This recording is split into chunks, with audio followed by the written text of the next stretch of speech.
Well, this episode is like nothing else that we've had before. I had Duncan Stevens on. He is a mentalist, he is a magician, and he performed some of that on me directly, and it threw me. I can tell you, I was nervous going in, knowing it would happen, and he did it, and he came up with these amazing things. I had no idea how he did it. You just got to watch. Check this out. Welcome to SaaS-Story in the Making, the podcast that features the people who made the software world what it is today and the leaders who are shaping the future of technology. Here's your host, Matt Wolach. Welcome to SaaS-Story in the Making. Really glad that you're here. Thank you very much for coming. Thanks for being a part of the show. And I'm really excited for today. This is going to be a little bit different today. I've got Duncan Stevens with me. Duncan, how you doing? I'm very well. Thanks for having us on the show. Absolutely. Super cool. And this is really unique because oftentimes I have people come on and they share a lot about how they grew their SaaS company or how they're scaling, how they're implementing certain techniques. But this one I'm a little bit nervous for because Duncan is a mentalist. He is a founder of the Influence Association. He has all these cool magic tricks that he does. And he's going to do some mentalist stuff on me. And I'm really kind of excited / anxious for that, but I'm looking forward to it. And just so you guys know, Duncan, this guy is amazing. He is world renowned as a keynote speaker. He's the author of the best-selling book, Effective Influence. He's really one of the world's leading authorities on creativity and influence. And really his passion, humor, and energy has taken him around the world as a speaker. He's a trainer.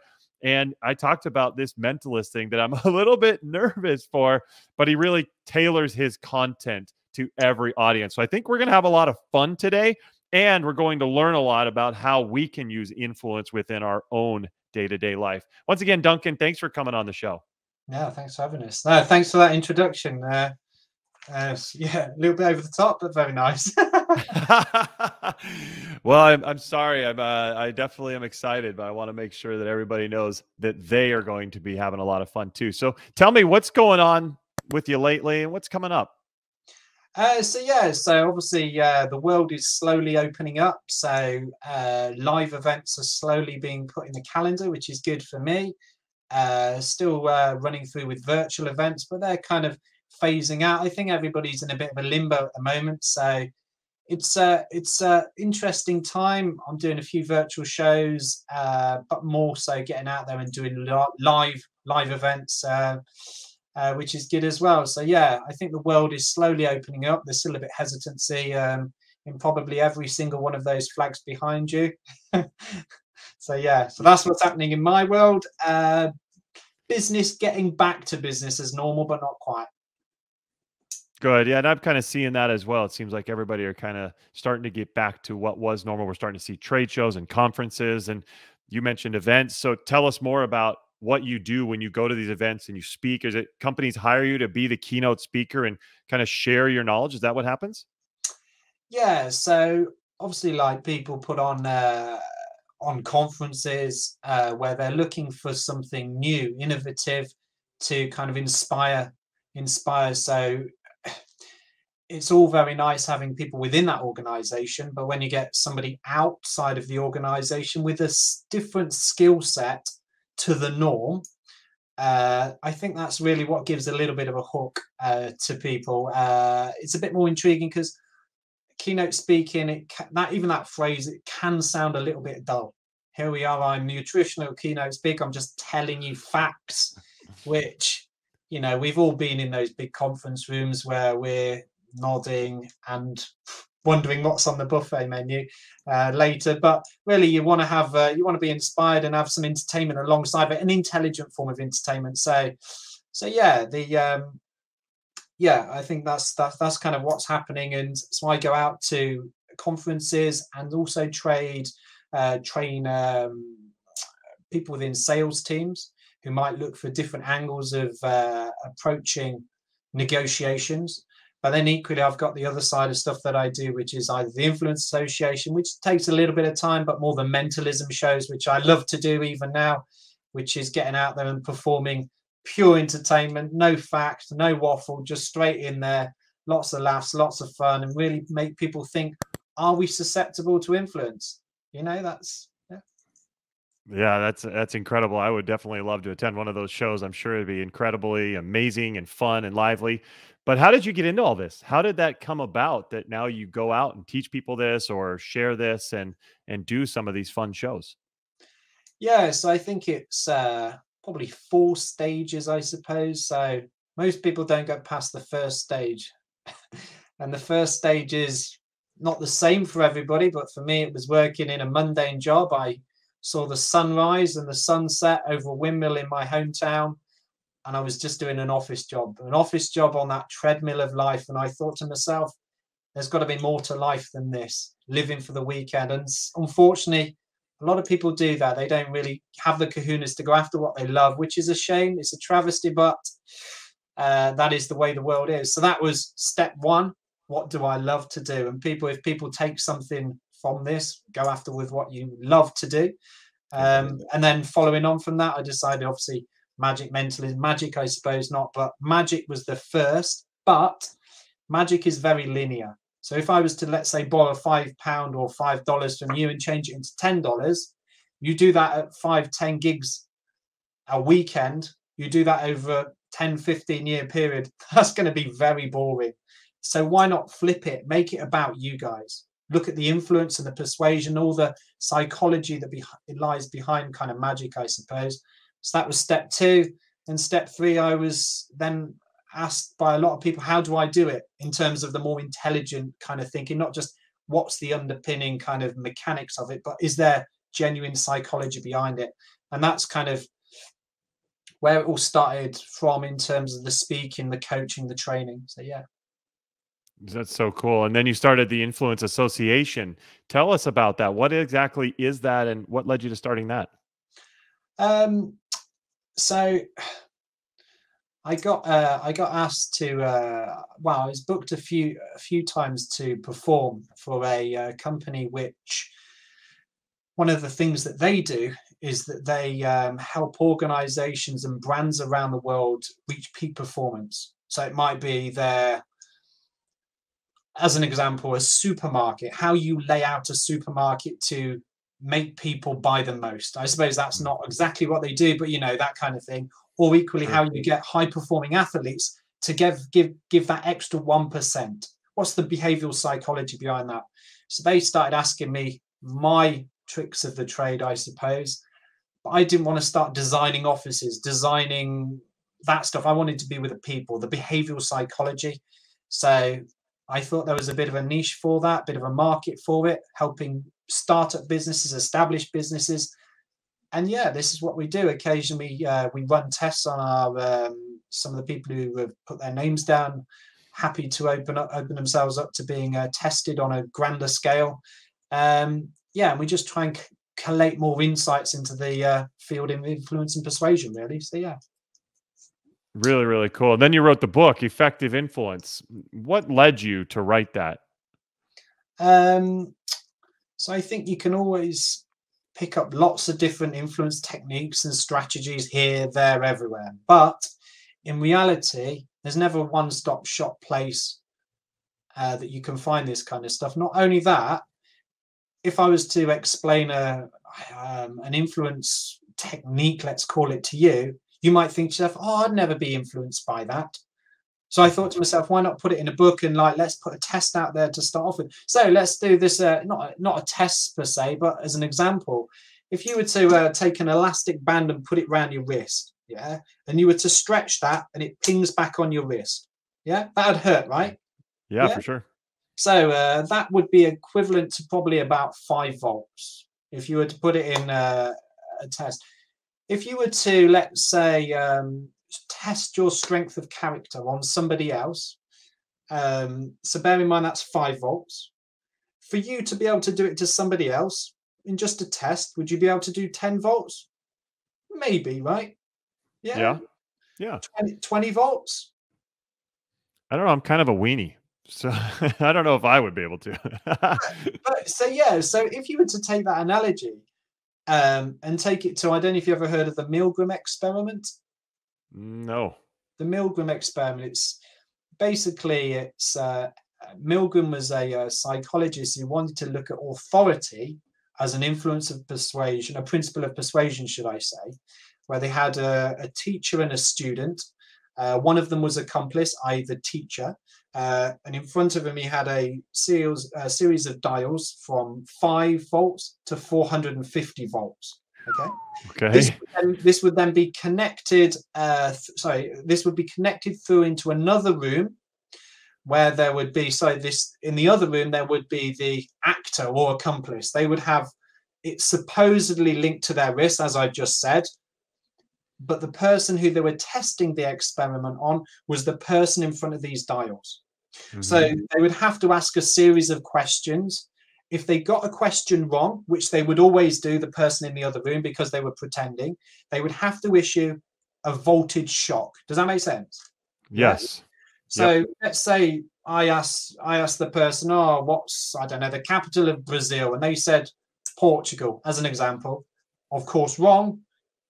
5-volt electric shock. It wouldn't hurt them, but what the person in this position would hear is, it hurts. The authority figure would say, keep going, please continue the test. So you said to me you'd get up to 20 volts. 90% of people went up to a lethal 450 volts. Wow. Simply because there was somebody else in the room wearing a white lab coat saying, we're just conducting a test, please continue. Wow. So I kind of digress as to why I wrote the book, but it kind of sets a story there in the fact that you said you're a bit of a wuss, you wouldn't do it to somebody else 10, 15, 20 volts. But 90% of the people who took part flipped that switch up to a lethal 450 volts, and the other person's going, and then even when there was no sound at all, authority figure, please continue. So yeah, it's the book itself. It looks at experiments like this, which are intriguing by themselves, but also make you think, would I be affected by influence? Would I be affected by, as an example, authority? And I think we all are to some extent, but it also highlights some of the potential strategies to be aware of. So, for example, and I'm waffling, sorry, but for example, if you were to use this in advertising, this is the reason why you have, I don't know, let's say a famous actor wear a white lab coat and promote, I don't know, cleaning your teeth with a certain type of toothpaste. They look like a doctor. Exactly like a doctor. Even though they're not a doctor, they're just an actor. We think, oh, well, he's authenticating it. It must be good toothpaste. But of course, we're just playing on influence and persuasion. So yeah. I love it. And I think what I'm learning here is I need to wear a white lab coat to when I tell my kids that they need to go to bed, so that they actually listen to me and do it. And I've kind of joked. I think it's funny when you talk about this influence and how we view others and as authority figures, just as one particular situation. Yeah. I've always said you can go anywhere you want if you're carrying a clipboard and a walkie-talkie, because you look like you are in charge or behind the scenes or setting something up or whatever. And it's so funny, but I feel it's very true. Whenever I have a clipboard, I'm like, I feel like I can walk wherever I need to go with this thing. It's kind of crazy. Absolutely. And so there's often similarities between magic, mentalism, but also the con artist, because it's interwoven with trick, let's say. But con is simply that, confidence trickster, confidence. They often say, and I'm not endorsing stealing here, but if you were to steal a chocolate bar, if you go in and you start, I don't want to do it. If you're in, out, that's the confidence in it. It's the same with, say, like you said, if you've got a clipboard or you've got a name tag. But like you said, that is just one element, the authority. Of course, you've got others as well, like ability, you've got consistency, all the other principles of persuasion, which can be really powerful in business. Yeah, absolutely. That's for sure. And we talk about a lot of those types of persuasion within the show and within my program. Now, you're also a mentalist. What exactly does that mean, Duncan, when you say mentalist? Well, for most people, probably means a nutter, right? A mentalist. But no, it's not that. A mentalist is, I suppose, a an offshoot of magic. It's not magic, but it's using psychology as the base of magic, I suppose. So, for example, I'll give you an example. So, what would be the thing that you most intrinsically link with magic or associate with magic? What would you say, Matt? Like a magic wand or something. Magic wand, and probably also playing cards, right? Playing cards, yep. Yeah. So playing cards, you usually do things with like counting cards, and there's always sleight of hand and things like that. Yes. Yep. But to give you a differentiation between a magician, I suppose, and a mentalist, or someone who uses influence and persuasion, a deck of cards. Now, there's one card face down inside of here. You don't know what card it is. We've not set anything up. Hand on heart, yes? Yes, for sure. We haven't talked about this at all. I'm a little scared and a little nervous. There's only a deck of cards. Don't be so scared. Think of a card. What card would be the first card that you say? 7 of clubs. 7 of clubs. So psychologically, one of the most popular card for women to go for is the 7 of hearts or Queen of Hearts. Guys go for the Ace of Spades. Now, you've not gone for one of those, but I am going to tell you there's one card face down inside of here.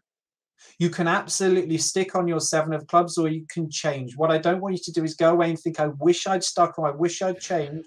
Or during the show with my ramblings, I've inserted the word 7 or club in some way or another. So you can stick or change.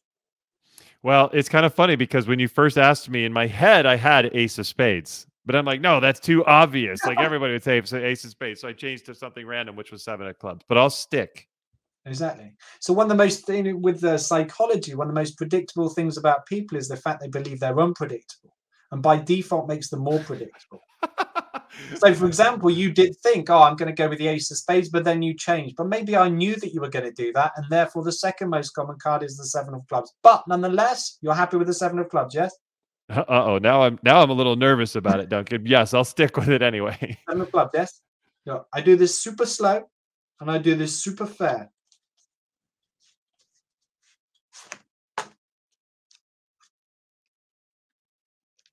I go through here, you'll see one card just there, yes? Mm-hmm. It's not, this is the difference between magic and sleight of hand. It's there, isn't it? Yeah.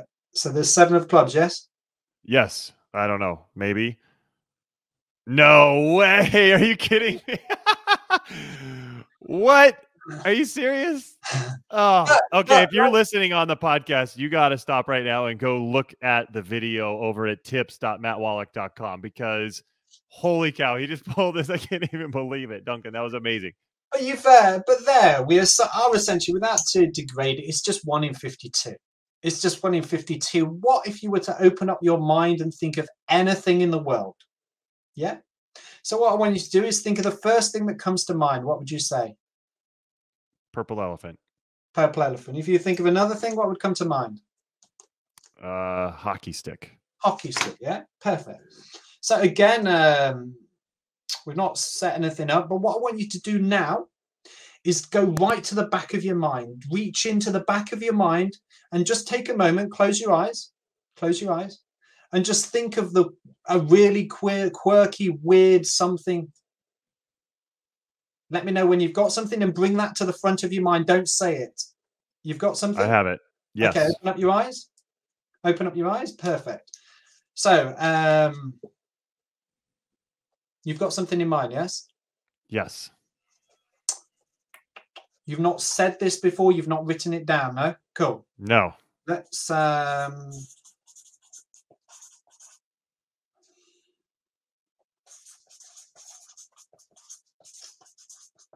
is it anything like a bull or anything like that? Would it be like a bull or something like that?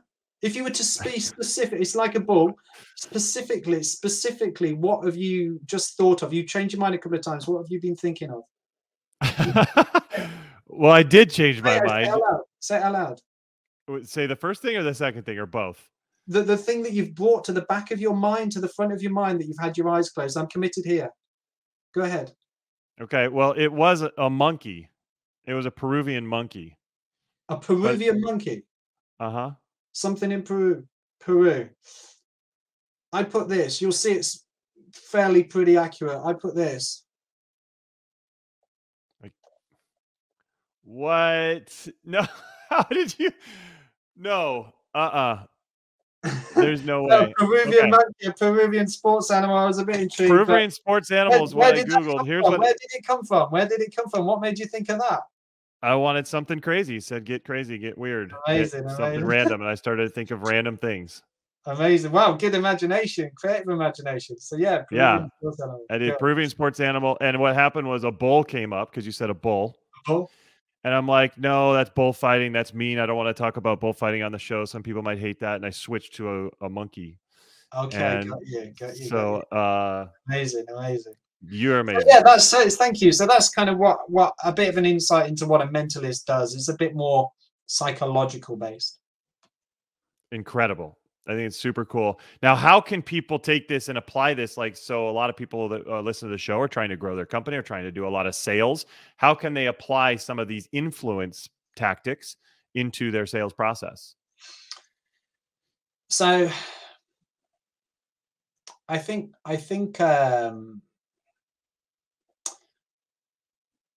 talk a lot about this, but if I was to try and keep it relatively short and sweet. So tactics as a word, when linked with influence, can be used as manipulative. And if it ends up becoming manipulative, if I can say that, it ends up becoming, you lose any credibility. And if you lose credibility, you can't do business with that person who you've tried to establish credibility with. For sure. So I think the important thing to remember, if using any kind of principle of persuasion, is to remain authentic. And if you're remaining authentic, then you'll know how to influence people from the heart. It sounds a little bit wishy-washy, but if I was to use an example, one of the tests we ran with the Influence Association was we asked a series of people on our marketing list what would inspire them or what would motivate them to stay for an extra few hours at work or work a day off or something like that. And of course, there'd be different people who say, oh, champagne. Bob might like champagne. Julie may like just to have 2 hours to go and pick up her kids from school because she's a single mum. Then you've got Wendy. She might like hard cash. She's a cash lady. But you know what came out top? The thing that came out top was it was a handwritten note from the CEO. Handwritten note. 60% of all people said this out of the options given. 60%. So how can they apply influence in their lives? If you're a leader, as an example, if it was me and I was a leader and I was using influence, I'd have a list of people on the side of my board of all of my team, and as next to them, what motivates them. Just one thing, what will reward them.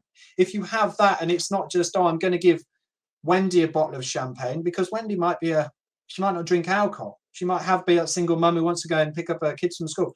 So if you've got those down, people are going to respond in different ways. And if you look at the big five ocean model, it's OCAN: openness, agreeableness, extrovertism, neuroticism, and conscientiousness. These are 5 personality traits where you can't just plug in authority to that person because they'll respond differently. Mm-hmm. If I was to, if you had a really, I don't know if you do, if you had a really nice beachfront and you didn't want people walking across the front, would you put up a sign saying, be careful, or warning, shark sighted? Or would you say, please keep off, this is a private beach? People are going to respond differently to those two things because we're wired differently. We've been nurtured and raised differently. So I think being authentic and realizing that everybody's different is probably the big takeaway I could share, if it is a big take or little takeaway. I'm digging myself up there. Yeah. Just a little takeaway that somebody would want to think about if inspiring their team differently. Yeah. Yeah. And I like that you said it, because a lot of times, well, sales in many people's vernacular is a bad word. And a lot of bad salespeople have led it to be a bad word. And we think of influence as kind of manipulation, but influence can actually be helping people understand how they can start to make the right decisions, how they can start to improve themselves. And that's essentially what we're doing in sales, is trying to help somebody improve their current situation. And so I think a lot of it is a mindset shift of changing our thinking of influence feels bad. We're trying to influence a negative type of behavior, or we're trying to be negative about it, to more of, hey, influence is a good thing. You need to understand how to use it. I mean, you're leading the way with this. And also, Robert Cialdini, and you've got Dale Carnegie. They wrote the books on it as well. And I think it's really important for us to understand how to use it positively to get people to where they should be getting. I think the word you repeated twice there is spot on, and you couldn't have put it better. Help. If for example, and I'll just finish with that a little bit. If you're wanting to build a relationship with somebody, specifically now in these unprecedented times, no matter what it is, and somebody's been battered and bruised and hungry from the pandemic, and you sell cookery courses, do you try and sell them a cookery course?